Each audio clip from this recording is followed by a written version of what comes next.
की सरकार ने महिला महिलाओं के लिए आरक्षण जो बिल लाया है जिसका नाम दिया गया है मोदी जी जाने जाते हैं कि बहुत सारे कुछ भी कार्यक्रम होता है तो कोई नाम दे देते हैं, कैसे देखती है इसको? देखिए, ये जो नारी शक्ति वंदन अधिनियम जो बिल पास हुआ है पूर्ण बहुमत के साथ लोकसभा राज्यसभा दोनों जगह इसको पारित किया गया है। ये एक ऐतिहासिक फैसला है, एक ऐतिहासिक बिल है। काफी दिनों से ये पेंडिंग रहा, काफी वक्त से लोगों ने प्रयास किया कि इस बिल को लाया जाए, लेकिन आंकड़े नहीं जुटे और ये नहीं आ पाया। कहीं ना कहीं आधी आबादी अपने अधिकारों से वंचित रही है। जब भी बात प्रतिनिधित्व की आई, जब भी बात पॉलिसी मेकिंग की आई, महिलाओं को कोसों दूर खड़ा देखा गया, काफी पीछे पाया गया। और इस बात की चिंता हमारे माननीय प्रधानमंत्री नरेंद्र भाई मोदी जी ने की है। और इस बिल को उन्होंने कहा भी था, नए संसद भवन में भी उन्होंने कहा पहले दिन कि शायद ईश्वर ऐसे कामों का दायित्व मेरे ऊपर दिया। और सच में उन्होंने जो किया है ये महिलाओं के हक में एक ऐतिहासिक फैसला है और सबने इसमें अपनी हामी भरी, सबने इसमें अपना बहुमत दिया, सबने इस बिल को पास करने में मदद की। और हर महिला आज के डेट में खुश है, आह्लादित है। पूरे भारत की महिलाओं के अंदर वो जोश आ गया है कि नहीं, हम कुछ महिलाएं किसी क्षेत्र में पीछे तो नहीं थी ना, कहीं भी पीछे नहीं थी। लेकिन जब भी बात लोकसभा, विधानसभा या पॉलिसी मेकिंग की बातें आए या प्रतिनिधित्व की बातें आए तो महिलाओं के बारे में कोई सोचता ही नहीं। तो मोदी जी के आखिरी दूसरे कार्यकाल के आखिरी समय में क्यों बिल बहुत महत्वपूर्ण था और ये भी 2026 से लागू होगा, यानी 2024 लोकसभा में एक पारित ये काम नहीं करने जा रहा है, 2029 लोकसभा से हो पाए। अभी के बाद लोकसभा तो 2029 में ही होगा ना। देखिए, कोई भी बिल कानून बनने के लिए बहुत सारे चीजों के ऊपर मंथन करना पड़ता है, इसी तरह कुछ नहीं होता है। तो इसके ऊपर हमारी सरकारें काम कर रही हैं। और देखिए, उन्होंने भी क्लियर बोला, अमित शाह ने भी अपने भाषण में बोला था कि हमारे माननीय गृह मंत्री जी ने भी कहा कि सेंसस होगा, अभी के चुनाव के बाद जनगणना होगा, उसके बाद ही कुछ होगा। तो इसके ऊपर काम करने का प्रयास निरंतर जारी है। सबसे पहले तो ये बिल पास ही नहीं हो पा रहा था, आज ये पास हुआ है। कहीं ना कहीं हम सब बहुत ही पॉजिटिव दिशा में सोच रहे हैं। और देखिए, महिलाएं हमेशा से शक्ति रही हैं, महिलाएं किसी क्षेत्र में पीछे नहीं रही हैं। लेकिन ये एक ऐसा मुद्दा था कि हमेशा महिलाएं पीछे हो जाया करती थी। आज भी देखिए 15% से कम महिलाओं की संख्या लोकसभा में और विधानसभा में 10% से कम उनकी भागीदारी है। और ये कहीं ना कहीं बहुत ही दुखद आंकड़ा है। तो जब हम खुद को आधी आबादी कहते हैं, जब वोट हम बढ़ चढ़ कर देते हैं, तो प्रतिनिधित्व करने का भी हमें उतना ही अधिकार है। और इसलिए मैं इस बिल का दिल से स्वागत करती हूँ। और सांसद को काफी दिनों से टिकट नहीं मिला है और ना ही पूर्वी चंपारण में भी अभी तक तो मैंने कहा ना कि 75 वर्ष आजादी के हो गए, शायद महिलाएं अब आजाद हुई हैं। और जब पूर्वी चंपारण को देखते हैं तो आंकड़ा वही दिख रहा है। जब महिलाओं को सिर्फ रिजर्वेशन के नाम पे उनको टिकट मिलना चाहिए, उनको टैलेंट के मैं बता रही हूँ, उदाहरण दे रहा हूँ आपको। पंचायती राज व्यवस्था में बहुत सारी महिलाएं चुन के आई हैं, लेकिन कहीं ना कहीं उनके पति ही काम करते हैं, मुखिया पति, वार्ड पति, प्रमुख पति। तो एक तरह से सिर्फ वो सिंबल है। नहीं, तो ये इस बात का विरोध देखिए, मेरे कई वीडियोस में आप देखेंगे, कई चैनलों पर मैंने बोला है कि इस चीज का विरोध मैं शुरू से करती आई हूँ। रबर स्टैंप और मुखौटे का जो मुखौटा बना करके लेके आते हैं, महिलाओं को सिग्नेचर और हस्ताक्षर भी नहीं करने आता। वैसी स्थिति में अगर महिलाओं को आगे लेकर के आया जाता है सिर्फ इस नाम पर कि रिजर्वेशन है, वहां महिला आरक्षण है, तो ये गलत है। कहीं ना कहीं टैलेंट बहुत इंपॉर्टेंट है, ठीक है। Reservation was required for the women क्योंकि वो काफी पीछे थी, उनको मुख्य धारा से जोड़ने का काम ये रिजर्वेशन करेगा। अभी ये जो वुमेन रिजर्वेशन बिल आया कहीं ना कहीं महिलाओं को मुख्य धारा में जोड़ेगा, क्योंकि ज्यादा उन्हें अब चांसेस मिलेंगे कि वो आगे आए और वो भी अपना जनप्रतिनिधि वो भी बने अपने क्षेत्र से। लेकिन इस नाम पर कि महिला आरक्षण है, पुरुष नेता या जो भी वैसे लोग हैं अपनी पत्नियों को ना आगे करें, ये गलत है। इस बात का विरोध हम पुरजोर तरीके से करते हैं। आप चाहें तो अपने चैनल के माध्यम से मेरे बातों को इसी लहजे में आगे बढ़ा सकते हैं, मुझे कोई गुरेज नहीं है इस बात से, क्योंकि ये गलत है।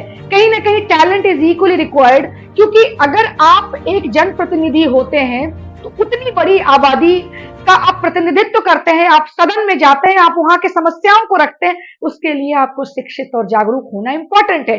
नॉट ओनली कि आप विमेन हैं, you are getting the reservation, that's why you should be the representative of that very area, ये नहीं होना चाहिए। आपने सीधा सवाल मणिपुर पे किया, लेकिन मुझे बड़ी खुशी होती जब आप आधी आबादी की बात उठाते, तो मणिपुर के साथ साथ आप राजस्थान भी कहते, आप पंजाब भी कहते, आप हरियाणा भी कहते, आप हमारा बिहार भी कहते, छोड़ दीजिए ना सबको। जब महिलाओं के साथ ये पिक एंड चूज वाली राजनीति नहीं होनी चाहिए। महिला है, आदि शक्ति है, और कहते हैं कि महिला आधी आबादी है, उसका सम्मान हमेशा, वो कहीं की भी हो। ये नहीं, ये दोहरा चरित्र नहीं होना चाहिए कि महिला, अगर राजस्थान की महिला को अगर निर्वस्त्र करके घुमाया जाता है तो चूंकि सरकार हमारी नहीं तो अच्छी बात है। पार्टी में है मैं इसलिए तो कह रही हूँ, ये निंदनीय है। मैं, अगर आप मेरे वीडियोस को देखे होंगे, मैंने वीडियो रिलीज किया था बजाप्ते इस बात को बोलकर, मणिपुर के मुद्दे पर मैंने बोला था, मैं बीजेपी से हूं, उसके बाद भी बोला था, क्योंकि मुझे ये दोहरा चरित्र पता नहीं लोग लाते कहां से हैं। महिला पहले नारी है, पहले वो किसी की बेटी है, किसी की बहू है। जब बात उसकी अस्मिता पे आता है तो राजनीतिक मुद्दे कहां से आते हैं? इसको राजनीतिकरण करने का ये विषय ही नहीं है। महिला कहीं की भी हो, वो मणिपुर की हो, वो राजस्थान की हो, बिहार की हो। बिहार की स्थिति देख रहे हैं, कल परसों क्या हुआ, बहुत बुरी स्थिति है। किस तरह एक महादलित महिला को पटना के एक क्षेत्र में कहीं उसके साथ भी गलत किया गया, उसको भी निर्वस्त्र करके घुमाया गया। आप क्या बात कर रहे हैं? कौन सुरक्षित है? जब महिलाओं की बात आ रही है, इतना बुरा स्थिति है, इस तरह से महिलाओं को क्या सिर्फ वोट बैंक समझा जाएगा? क्या उनको एक राजनीतिक एजेंडा बना के चलाया जाएगा? ये दुखद है, उसमें कोई भी उसके पीछे हो। तो ऐसा नहीं है, हमारे प्रधानमंत्री जी ने भी कहा, हमारे पार्टी के सभी नेताओं ने इस बात का घोर भर्त्सना की थी, और मैं भी करती हूँ, एक नारी हूं, और कहीं भी नारी की अस्मिता लुटी जाएगी तो मैं ये नहीं देखूंगी वो हमारे पार्टी के द्वारा शासित प्रदेश है या नहीं, कि कांग्रेस द्वारा शासित प्रदेश है। बंगाल में भी वही स्थिति हुई थी, कहीं भी। तो बंगाल के मुख्यमंत्री को भी, वो तो स्वयं एक महिला है, उनको तो और आकर के इसका विरोध करना चाहिए, लेकिन नहीं। यहाँ के मुख्यमंत्री कहते हैं कि कहाँ क्राइम हो रहा है बिहार में, कितना कम है अपने प्रदेशों के मुकाबले, अलग प्रदेशों के मुकाबले। तो इस तरह का जब सामने जब नेता लोग क्या उनको सूट करता है, उस हिसाब की बातें जब करना शुरू करते हैं, तो राजनीतिकरण महिलाओं के मुद्दे पर नहीं होनी चाहिए। ये मैं कड़े शब्दों में कहती हूँ। तो मैं एक चिकित्सक हूँ, और ये वाला क्वेश्चन आप अगर यहाँ के लोगों से करेंगे, यहाँ के जनता से करेंगे, जनसाधारण से करेंगे, तो वो आपको बेहतर बताएंगे हिना चंद्रा कहाँ स्टैंड करती है। मैं खुद का रिपोर्ट कार्ड खुद तो नहीं बना सकती। आपको टिकट बीजेपी अभी तक तो नहीं दी, ना विधायक विधानसभा में दी, ना लोकसभा में दी। तो जब तक आपको टिकट नहीं मिलेगा तो जनता के पसंद नापसंद को जानना बहुत मुश्किल है। देखिए, ऐसे बात करने से तो जनता आपको पसंद करती है। हेमा चंद्रा जानी जाती है पूर्वी चंपारण में एक तेज तरह युवा नेता के तौर पे, हम लोग आपको पसंद करते भी हैं। अब ये तो लोगों का स्नेह है, प्रेम है मेरे प्रति। और जहां तक टिकट का सवाल है, मैंने ऐसी कोई दावेदारी नहीं करी है अभी कहीं भी। मैं, बहुत सारे दिग्गज नेता लोग यहाँ बैठे हैं, मैं खुद को कम नहीं आंक रही। ठीक है, अगर जिस दिन नेतृत्व को लगेगा कि मेरे कंधों पर वो दायित्व दिया जाए, तो मैं उसमें भी 100% कार्य करने का, अपने तरफ से 200% देने का प्रयास करूंगी। और बाकी तो यहाँ के लोग मुझसे प्यार करती है, मैं जानती हूँ, यहाँ की जनता मुझे पसंद करती है, ये भी मुझे पता है। ये लोगों का प्रेम और स्नेह है कि पूर्वी चंपारण की इस बहू को, जो गया शहर की बेटी है, नीमी गांव की बेटी है, उसे, वो साउथ बिहार से, मैं यहाँ नॉर्थ बिहार में आई हूँ, यहाँ की बहू हूँ, उसके बावजूद यहाँ की जनता मुझे इतना प्रेम करती है। वो यहाँ की मिट्टी में वो गुण है, यहाँ के संस्कृति में वो गुण है। तो इसके लिए मैं आभार प्रकट करती हूँ यहाँ के तमाम जनता की। तो ये तो नेतृत्व का काम है कि उन्हें क्या दिखता है, क्या नहीं दिखता है, किसके अंदर वो पोटेंशियल दिखता है, ये मुझे नहीं पता है। हम बस अपना काम करते हैं हम लोग। इससे ज्यादा मैं क्या बोलूंगी। जिस दिन किसी को लगेगा कि हाँ इन्हें भी चुनाव लड़ाना चाहिए, तो मैं लड़ूंगी, क्यों नहीं लड़ूंगी, बिल्कुल लड़ूंगी। आगे कब आ रहे हैं? ये डिसाइड करने वाले हम नहीं होते।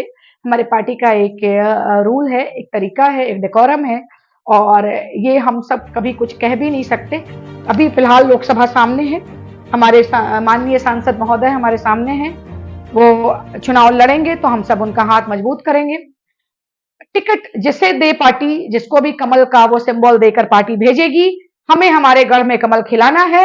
ये हमारा भगवा का गढ़ है और फिर से पुनः चंपारण में कमल खिलेगा, इसमें भी कोई दो राय नहीं। महिलाओं पर क्या प्रभाव पड़ेगा? देखिए, महिलाओं पर प्रभाव तो पड़ेगा। जनरली क्या होता था कि जब भी टिकट की बातें आती थी तो सारे पुरुष खेमा ही उसको पूरी तरह से ढक के बैठ जाते थे। महिलाओं के बारे में सोचता नहीं था कोई कि हाँ, इन्हें भी, जब तक कि वो किसी सांसद की या विधायक की बहू ना हो, किसी मंत्री की बेटी ना हो या किसी की पत्नी ना हो, तो तब तक उन्हें टिकट मिलना शायद नामुमकिन के बराबर ही लगता था। बहुत ही रेयर केसेस में, I don't know about this. लेकिन अब जब ये बिल पास हुआ है तो 33% सीट वो महिलाओं के लिए ही होगा, ये बिल्कुल तय बात है। उसमें पुरुष अपनी दावेदारी नहीं कर सकते हैं। तो कहीं ना कहीं उन्हें मुख्य धारा से जोड़ने का ये बहुत ही सुखद कार्य किया गया है, बहुत ही अच्छा पहल किया गया है, और महिलाएं आगे आएंगी, ज्यादा संख्या में वो संसद में पाई जाएंगी और वो भी बातों को रखेंगी। देखिए, बहुत सारी बातें, जनप्रतिनिधि जब घूमते हैं तो आधी आबादी जितनी शिद्दत से वोट देने निकलती है ना, आप पुरुष को नहीं देखेंगे उतने जोश में वोट देते हुए जितनी महिलाएं निकलती हैं वोट देने। तो ये एक बड़ी बात है। तो क्या उन महिलाओं की बात सुनने वाला कोई नहीं होना चाहिए? और ये भी नहीं है कि हमेशा ऐसा ही हो कि क्षेत्र में आरक्षण हो तभी महिलाओं को टिकट मिले। मैं इसके भी विरोध में हूं। ये भी नहीं होना चाहिए। अगर महिला में टैलेंट है, जनरली कम महिलाएं आज भी पॉलिटिक्स में आ रही हैं, अभी भी महिलाओं की संख्या कम है, क्योंकि बहुत सारी फैमिलीज में, ये बहुत जमीनी बातें हैं, फैमिलीज नहीं चाहते कि महिलाएं राजनीति में सक्रिय रूप से आगे आए। तो जो आ रही हैं, you should search their talent. आपको देखना होगा कि हाँ, अगर वो टैलेंटेड है तो उन्हें आगे बढ़ाने का काम नेतृत्व का है, उन्हें देखना चाहिए। तो क्या कारण है कि ये 33% होगा तो महिला आएगी, अदरवाइज नहीं आएगी? तो ये कहीं ना कहीं कॉन्ट्राडिक्टरी है। ठीक है, 33% है तो उस पर महिलाएं आएंगी ही आएंगी, लेकिन इसका अर्थ ये नहीं है कि महिलाओं के अंदर क्षमता नहीं है। सिर्फ 33% के कारण ही महिलाएं आएंगी। इतनी क्षमता वैसे कुछ महिलाओं में भी है जो पुरुषों से आगे निकलने का दमखम रखती हैं। तो इन चीजों को भी, नेतृत्व को देखना चाहिए। और देखते हैं, अभी भी है महिलाएं, संसद भवन में भी है, विधायक भी है। लेकिन हाँ, ये भी देखा गया है, मेरी बातें कड़वी हो सकती हैं, किसी को बुरी भी लग सकती हैं, कि विधायक की बेटी है या सांसद की बेटी है, बहू है, पत्नी है, तो उन्हें जो है टिकट्स बहुत आसानी से मिल जाया करता था। हमारे भारतीय जनता पार्टी का ये कल्चर नहीं है, ये हमारे भाजपा में नहीं होता, लेकिन ये पुरानी बातें मैं कह रही हूं।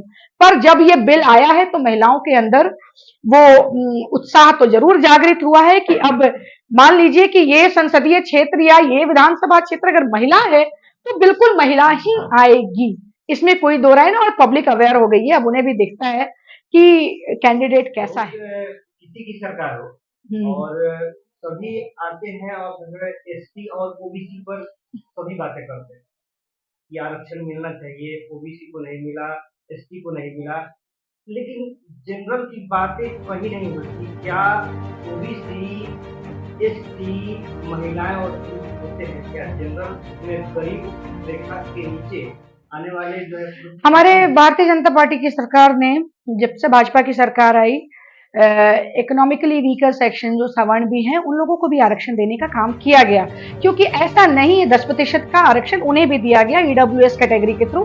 तो ऐसा नहीं है कि पार्टी, भारतीय जनता पार्टी सबका साथ सबका विकास के ये पर चलती है, रास्ते पर चलती है। सबका साथ सबका विकास, सबका विश्वास और सबका प्रयास, इसको लेकर चलती है। और भारतीय जनता पार्टी अंत्योदय के राह पे चलती है, अंतिम पायदान पर भी खड़े व्यक्ति के लिए सोचने का काम करती है। तो ये भारतीय जनता पार्टी के कुछ मूल सिद्धांत हैं जिसके ऊपर हमारी पार्टी चलती है।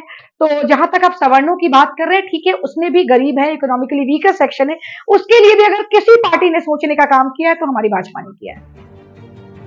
विधानसभा सीट से और न ही लोकसभा से भारतीय जनता पार्टी किसी महिला कैसे देखती? देखिए, मुझ में इतनी हिम्मत तो है कि मैं सच को सच, दिन को दिन और रात को रात कह सकूं, इस बात में बिल्कुल भी गलत नहीं है कुछ कि हाँ अभी तक तो महिलाओं को टिकट नहीं मिला है, तो शायद हमें वक्त लग गया पूर्वी चंपारण में आजाद होने से। तो अभी तक तो नहीं मिला है और पता नहीं, सही बात है 6 संसदीय क्षेत्र, 6 विधानसभा क्षेत्र है और जहां तक मुझे याद आ रहा है कि अभी तक तो नहीं दिख रही है कोई। अब इस बात का चिंतन और मनन तो हमारे नेतृत्व को करना है। उन्हें अगर पूर्वी चंपारण में महिलाएं नहीं दिखती हैं तो इस पर मैं क्या बोलूंगी, लेकिन हाँ मुझे इस बात का पूरा भरोसा है कि हमारे माननीय प्रधानमंत्री और हमारे जो प्रदेश अध्यक्ष हैं, हमारा जो नेतृत्व है वो केंद्र में हो, वो प्रदेश में हो या हमारे जिले में हो, इस दिशा में बिल्कुल विचार करने का प्रयास करेगा। अब तो नारी शक्ति वंदन अधिनियम भी आ गया और अब भी ना सोचे तो हास्यास्पद तो होगा ही, मुझे ऐसा लगता है। 2024 लोकसभा पूर्वी चंपारण कुछ चमत्कार, कोई महिला उम्मीदवार लोकसभा की दिखता है असर? नहीं, उम्मीदवार तय करने वाले हम लोग कोई नहीं है, हम लोग तो सिर्फ एक संभावना, कार्यकर्ता है। संभावना और नहीं, होना चाहिए। संभावना 75 साल से महिला इंतजार कर रही है और काफी भारतीय जनता पार्टी में भी महिला कार्यकर्ताओं की बहुत संख्या है और बहुत योग्य महिलाएं हैं पार्टी में।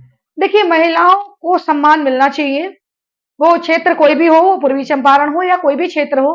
हाँ, ये तो सही में ये चिंतनीय है और ये दुखद भी है कि अभी तक हमारे पूर्वी चंपारण क्षेत्र में अभी तक दिखी नहीं कोई महिला। और इस विषय में हम लोग तो एक साधारण से लोग हैं। मैं एक डॉक्टर हूँ, अपना काम करती हूँ। पार्टी से जोड़ने का अवसर हमारे सांसद महोदय ने हमें दिया था। मैं अपना काम कर रही थी और आप जैसे लोगों का स्नेह प्रेम हमें मिलता रहता है। और जहां तक टिकट का सवाल है तो ये तय करने वाले हम तो कोई नहीं होते हैं, लेकिन हाँ ये पीड़ा तो हर महिला के दिल में है कि शायद हमारी प्रतिनिधित्व करने वाली भी एक महिला होती हमारे पूर्वी चंपारण। मुझे लगता है ये शुरुआत होगा, ये सत्याग्रह की भूमि है और चंपारण में हमेशा कुछ ना कुछ नया होता रहता है। तो देखिए, भोलेनाथ की कृपा जो हो अच्छा ही होगा।